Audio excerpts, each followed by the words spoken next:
नमस्कार. मी प्रिया.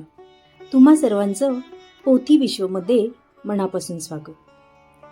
श्री सद्गुरू संत बाळूमामा यांच्या चरणी नमन करून आज आपण बाळूमामांच्या चरित्र वाचनाच्या पुढच्या अध्यायाला सुरुवात करूया. श्री सद्गुरू बाळूमामांनी आपला तळ बिद्री येथे ठेवला होता.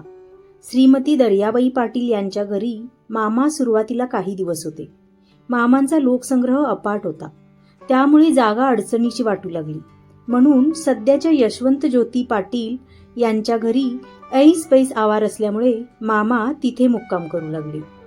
पुढे पुढे मामांच्या अनुभवाने प्रभावित झालेली माणसे त्यांना फार मानू लागली. मामाजवळ जमणारा समाज वाढतच चालला. मग काही दिवस मामांनी गंगाराम शिवराम पाटील यांच्या घरी मुक्काम ठेवला. शेवटी दादोबा पोद्दार अनंत पोद्दार यांच्या घरी मुक्काम केला. ही जागा बरीच प्रशस्त व सर्वांना सोयीची होती. बाळूमामांचा या घरीच सर्वात जास्त काळ मुक्काम बिद्रीत झाला.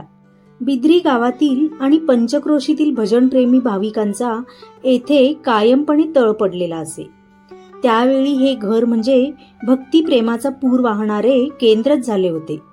महादेव लोहार, दादोबा पोद्दार, दत्तात्रय डफळे, गुंडाप्पा ढवण वगैरे मंडळी सतत भजन सेवेत दंग असत. विशेषतः बिद्री, बोरवडे, आदमापूर वगैरे आसपासच्या गावातून बरीच भजनप्रेमी माणसे येत. श्री सद्गुरू मुळे महाराज वारंवार भजनाला उपस्थित असत. ते स्वतः भजनामध्ये काही प्रसंगी एवढे रंगून जात की त्यांची अवस्था ब्रह्मानंदी लागली टाळी कोण देहाते सांभाळी अशी होत असे. देहभान विसरून महाराज नाचू लागत. पोद्दारांच्या घरी त्या काळी संत, भक्त आणि भजन यांचा त्रिवेणी संगम होऊन त्या प्रेमगंगेत न्हाऊन असंख्य सामान्य माणसेही तृप्त झाली. मामा आणि मुळे महाराज आणि इतर ज्ञात अज्ञात सत्पुरुष यांच्या पदस्पर्शाने आणि वास्तव्याने पवित्र झालेले ते घर आजही अनेकांचे श्रद्धास्थान झाले आहे. मामांची कीर्ती दूर दूरपर्यंत पोहोचत होती. कोल्हापूर, सातारा, सांगली, मिरज, बेळगाव, धारवाड, कोकण, चिक्कोडी, निपाणी, राधानगरी, कडगाव, मुरगुड व गारगोटी अशा दूर दूरच्या ठिकाणाहून मामांच्या दर्शनासाठी गटागटाने सतत माणसे येऊ लागली. ती सर्व थरातील असत. सर्व जाती, विविध धर्म, विविध पंथांची माणसे येत. लहान मुलांपासून वृद्धापर्यंत सर्व वयाची माणसे असत. त्या काळात मामांच्या अनेक लीला सहवासातील लोकांनी पाहिल्या. परंतु पुढे बाळूमामांचे चरित्र लिहावे किंवा लिहिले गेल्यास त्यासाठी लिहून ठेवलेले असावे अशा जाणीवेने बहुधा कोणाकडूनही डायरी लिहून ठेवल्याचे आढळत नाही. बंगालचे प्रसिद्ध संत श्री रामकृष्ण परमहंस किंवा विवेकानंद यांच्या सहवासातील अनेक भाविकांनी आपल्या रोजनिशीत रोजच्या घटना नोंद केलेल्या असल्यामुळे त्या संतांची चरित्रे तयार होणे सोपे गेले. शिवाय चरित्राचे आधार म्हणून उत्कृष्ट पुरावे सिद्ध झाले. भारतात अनेक संतांच्या असंख्य लीला विस्मरणाच्या अंधारात लोप पावल्या आहेत. बाळूमामांच्या चरित्रातील ज्या लीला आजकाल वाचल्या जात आहेत त्यांची माहिती मिळवण्यासाठी अनेकांना फार खटपट करावी लागली आहे. असो, बाळूमामांचा मुक्काम बिद्री भागात होता. त्या काळातील एक दोन प्रसंग खास नोंद करण्यासारखे आहेत. दूधगंगा नदीकाठी बिद्री गाव आहे. मामांचा तळ नदीकाठी होता. त्या काळी कौलवचे कृष्णा पाटील हे एक मोठे जमीनदार, घरात भरपूर श्रीमंती, जनावरे, पैसा अडका, धनधान्य भरपूर असलेले असे गृहस्थ होते. रात्री त्यांच्या घराभोवती सतत गस्त असे. एवढे असूनही घरच्या कर्त्या माणसाच्या डोक्यावर परिणाम झालेला होता. तो सतत बडबडत असे. अंगावरील कपड्यांची शुद्धी नसे, जेवण्याची खबर नसे. कोल्हापूर, मिरज, मुंबई यासारख्या अनेक ठिकाणी मोठमोठ्या दवाखान्यात उपचार करूनही काही फरक नव्हता. बाळूमामांचा तळ बिद्री परिसरात असल्याचे ऐकून कौलवचे लोक कृष्णा पाटलांना घेऊन मामांजवळ आले. त्यांना पाहताच मामांनी शिव्यांचा भडीमार चालू केला. मामा म्हणाले, माझ्या अंगात देव येतोय काय? मी देवर्षी आहे काय? तुम्ही कोणाचे घर पेटवायला आलाय? माझ्या बकऱ्यांची चारा पाण्याची सोय होत नाही म्हणून मी रात्रंदिवस फिरतोय. त्या सर्वांना दूर हुसकावून लावण्याचा प्रयत्न मामांनी केला. सकाळी 9 वाजल्यापासून दुपारी 4 वाजेपर्यंत असा प्रकार चालला होता.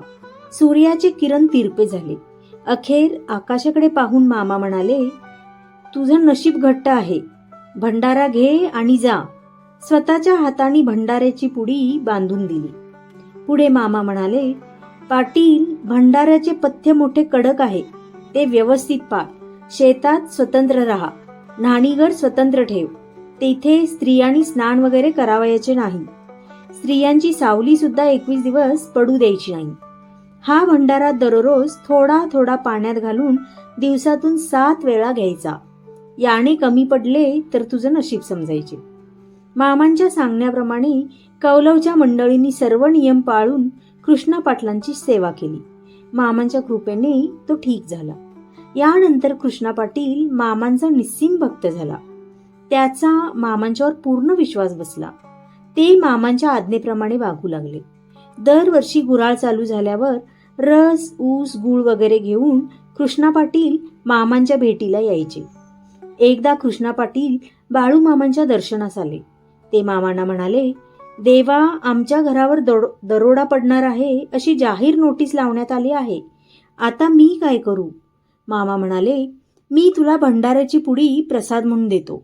तू घरी घेऊन जा, निश्चिंत राहा. घराला कड्या कुलपे न लावता घर खुलेच ठेव. पाटलांना थोडासा धीर आला. विश्वास ठेवून त्यांनी मामांच्या आज्ञेप्रमाणे घराला कड्या कुलपे लावली नाही. भोवतालच्या नागरिकांनी सुद्धा दरोड्याचा मोठाच धसका घेतला होता. निवांतपणे तो काळ निघून गेला. बरेच दिवस झाले. कोणताही अनुचित प्रकार घडला नाही. या सर्व घटनांमुळे सर्वांचा मामांवरील विश्वास पक्का झाला आणि वाढतच गेला.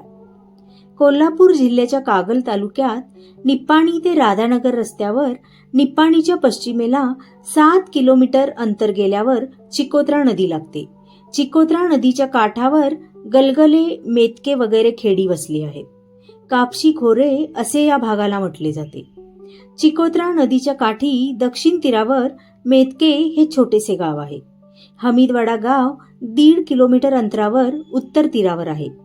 मेतक्याजवळच नदीवर कोल्हापुरी बंधारा बांधलेला असल्यामुळे हमीदवाड्यातून सहजपणे मेतक्याला जाता येते. निप्पाणी गारगोटी, निप्पाणी राधानगर, कापशी कोल्हापूर या गाड्या व्हाया हमीदवाडा मार्गे जातात. त्यामुळे मेतक्याला जाणे येणे सुलभ झाले आहे. सकाळी व संध्याकाळी निप्पाणी ते मेतके गाडी आहे. मेतके या गावाबद्दल एवढे खुलाशाने सांगायचे कारण म्हणजे मामांच्या चरित्रात आणि लीलेत या गावचे महत्त्व आदमापूरच्या पाठोपाठ आहे हे होय. चिकोत्रा नदीच्या खोऱ्यात पाण्याची मुबलकता, बाभळीच्या झाडांची बने आणि सुपीक काळी जमीन मोठ्या प्रमाणात असल्याने मेंढपाळांना हा भाग फार प्रिय आहे. बाळूमामांनी स्वतः स्वतंत्रपणे बकरी ठेवल्यानंतर ते चिकोत्रा खोऱ्यात संचार करू लागले. 1925 मध्ये हमीदवाड्याच्या रानातून मामा मेतके गावी प्रथम आले. विरुपाक्ष जंगम हा शिक्षक मामांचा भक्त होता.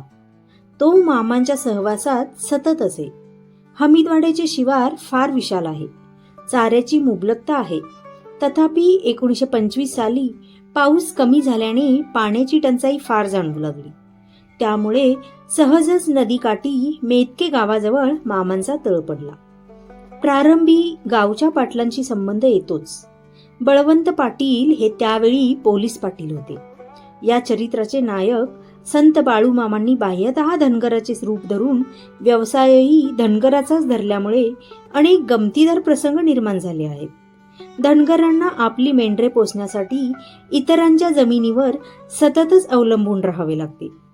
फिरून मेंढरे चारावी लागतात. झाडांचा पाला त्यांना घालावा लागतो. विशेषतः बाभळीचा पाला मेंढरांना फार आवडतो. बाभळीचा पाला खाल्ल्याने मेंढरे निरोगी, सशक्त आणि बळकट होतात. धनगर लोक झाडावर चढून लहान लहान फांद्या तोडतात व हिरवागार पाला मेंढरांना चारतात. ज्या भागात बाभळीची झाडे भरपूर प्रमाणात आहेत त्या भागावर धनगर लोकांची नजर असते. या धनगर लोकांच्या उपद्रवामुळे शेतकऱ्यांना काही कटकटी सोसाव्या लागतात. त्यांची बाबळीची झाडे फोफावून वाढू शकत नाहीत. तसेच प्रसंगी उभे पीक देखील मेंढरे खात असल्याने नुकसान होते. यासाठी झाडाची आणि पिकांची सतत राखण करावी लागते. शेतीच्या कष्टमय कामामुळे कंटाळलेल्या शेतकऱ्यांना धनगरांच्या कटकटीमुळे जादाच त्रास होतो. त्यामुळे सामान्यतः शेतकऱ्यांचे धनगराबद्दलचे मत फारसे चांगले नसते. धनगरांचे जीवनही भारी कष्टमयच असते. उन्हात फिरावे लागते. पावसाळ्यात चिखला राडीत, थंडीच्या दिवसात रानामाळात, उघड्यावर आपली बायका मुले सारा संसार डोक्यावर घेऊन फिरावे लागते. त्यांना सुट्टी किंवा विश्रांतीही नसतेच. बिनदाव्याची जनावरे पाळल्यामुळे फिरावेच लागते. त्यांना मान अपमान धरून चालत नाही. त्यांना शेतकऱ्यांची मर्जी सांभाळून जी जी म्हणत जगावे लागते. जे जे आपल्यासमोर येत आहे त्याला तोंड देतच आपले जीवन जगावे लागते. बाळा बाबाजी पाटील हे मेतके गावचे पोलीस पाटील. त्यांची शेती बरीच होती. बांधावर बाबळीची अनेक झाडे होती. धनगर लोकांचा उपद्रव तर कायमचाच होता. त्यासाठी पाटील रात्रंदिवस रानात देखरेख ठेवण्यासाठी पराकष्ट करत. 1998 साली एका सकाळीच न्याहारी वगैरे आटोपून बाळा पाटील शेताकडे निघाले. त्यांच्या बाबळी हिरव्यागार आणि रसरशीत होत्या.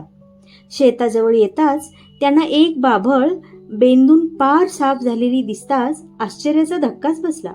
त्यांच्या करड्या देखरेखीमुळे त्यांना धनगर लोकांच्यावर चांगलाच दरारा होता. कोणी धनगर त्यांच्या बाबळींना हात लावत नसे.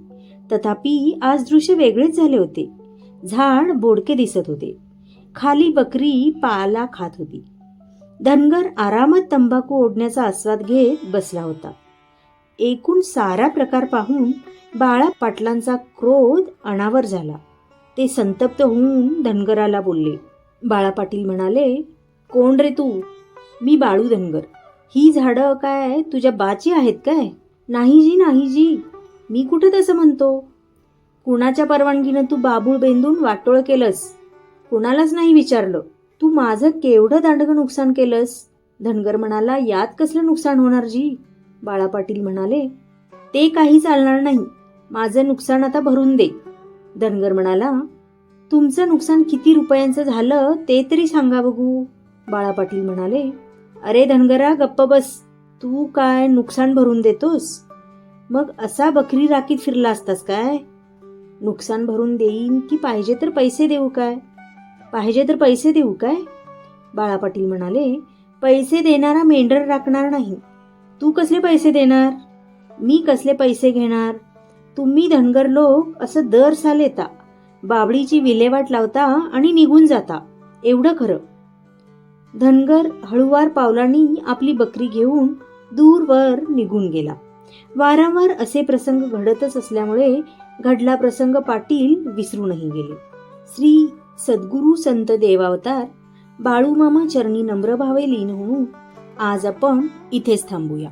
तुम्हाला जर कथा आवडली असेल तर व्हिडिओला लाईक करा, शेअर करा आणि बाळूमामांच्या अशाच सुंदर कथा ऐकण्यासाठी चॅनलला सबस्क्राईब करायला विसरू नका. आणि हो, सोबत दिलेलं बेल आयकन सुद्धा नक्की दाबा. बाळूमामांच्या चरित्राचा पुढचा अध्याय घेऊन पुन्हा आपण लवकरच भेटू. तोपर्यंत धन्यवाद.